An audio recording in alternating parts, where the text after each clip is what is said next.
और प्रयागराज से बड़ी खबर आपको बता दें, इरफान सोलंकी की जमानत पर आज समाअत है।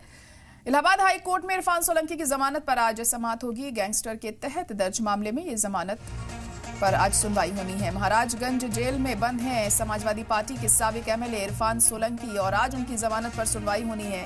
तो इस वक्त की बड़ी और अहम खबर आपको बता रहे हैं कि इलाहाबाद हाई कोर्ट आज क्या कुछ कहता है इरफान सोलंकी की जमानत को लेकर। इस पर सबकी नजरें टिकी होंगी कि क्या उन्हें राहत मिलती है या फिर उनको जो सजा है वो बरकरार रहती है। इस तरीके से अब देखना ही होगा क्या कुछ आज सुनवाई के दौरान होता है। इरफान सोलंकी की जमानत पर समाअत है आज इलाहाबाद हाई कोर्ट में। इरफान सोलंकी की जमानत पर होनी है आज इस अहम सुनवाई। गैंगस्टर एक्ट के तहत दर्ज मामला है ये और उनकी जमानत पर होनी है सुनवाई आज। महाराजगंज जेल में बंद है इरफान सोलंकी। समाजवादी पार्टी के साबिक एमएलए हैं इरफान सोलंकी, जिनकी जमानत अर्जी पर आज सुनवाई होनी है और उन्हें आज राहत मिलती है हाई कोर्ट की तरफ से या फिर उनकी जो दिक्कतें हैं वो बरकरार रहती हैं। या आज डिपेंड करेगा कोर्ट के ऊपर कि क्या कुछ कोर्ट की तरफ से आज कहा जाता है। गैंगस्टर मामले में फिलहाल तमाम दफाएं उन पर दर्ज हैं और उसी के चलते वो जेल में है। महाराजगंज जेल में फिलहाल बंद है इरफान सोलंकी और जमानत की अर्जी उन्होंने दाखिल की है इलाहाबाद हाई कोर्ट में और उसी अर्जी पर होनी है आज सुनवाई। समाअत के दौरान क्या कुछ कोर्ट कहता है, क्या कुछ दलीलें रखी जाती हैं और इरफान सोलंकी के वकील किस तरीके से अपनी बात को पुख्ता तौर पर रखते हैं कि क्यों जरूरी है उन्हें जमानत मिलना, ये देखना होगा।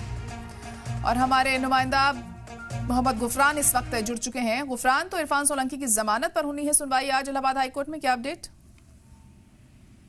बिल्कुल, देखिए पूर्व एमएलए हैं इरफान सोलंकी मौजूदा समय में महाराजगंज जेल में बंद है। गैंगस्टर मामले में उनकी जमानत पर आज हाई कोर्ट में सुनवाई होनी है। इससे पहले भी इस पूरे प्रकरण में सुनवाई जो है हाई कोर्ट में हो चुकी है।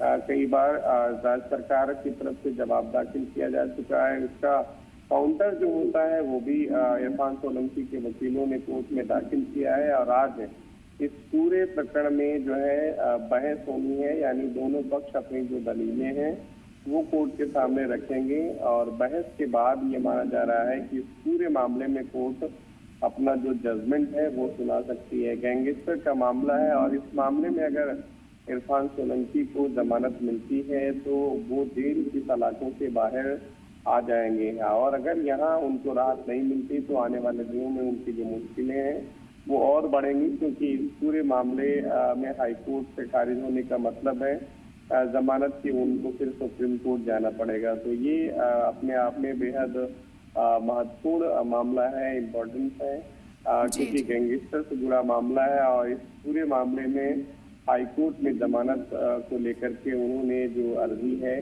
जो याचिका है वो दाखिल की थी और इस पूरे मामले में आज जो है वो सुनवाई होनी है। दोपहर करीब 2 बजे जस्टिस समीर जैन की जो सिंगल बेंच है वो सुनवाई करेगी। जी जी, तो उनके वकील की तरफ से क्या कुछ और दलीलें आज रखी जा सकती हैं पुख्ता तौर पर ताकि जो फैसला है उनके फेवर में जाए?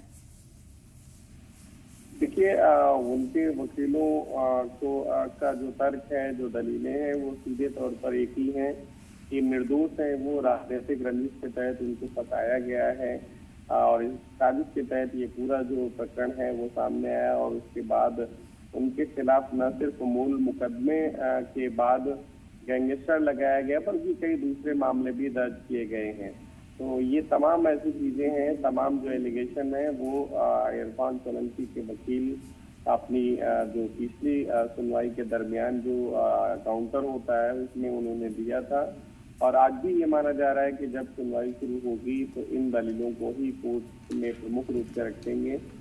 दूसरी पक्ष जो है सरकार है, राज्य सरकार की तरफ से सीधे तौर पर ये कहना है कि ये मामला जो है गैंगस्टर का है, गंभीर मामला हो जाता है, ऐसे में उनको जमानत ना दिया जाए। ये दो पक्ष हैं वो कोर्ट के सामने जब सुनवाई शुरू होगी तब आएंगे। अब देखना ये है कि कोर्ट इस पूरे मामले में क्या कुछ रुख अख्तियार करता है। जी जी, चलिए ठीक है, बहुत शुक्रिया गुफरान सारी जानकारी के लिए। वहीं बरेली में गैर मंजूर शुदा मदरसों पर एक्शन हुआ है। 250 मदरसों को नोटिस जारी किया गया है। गैर मंजूर शुदा मदरसे अब होंगे बंद। तो इस वक्त की बड़ी और अहम खबर आपको बता रहे हैं कि गैर मंजूर शुदा मदरसों के खिलाफ ये बड़ी कार्रवाई की गई है।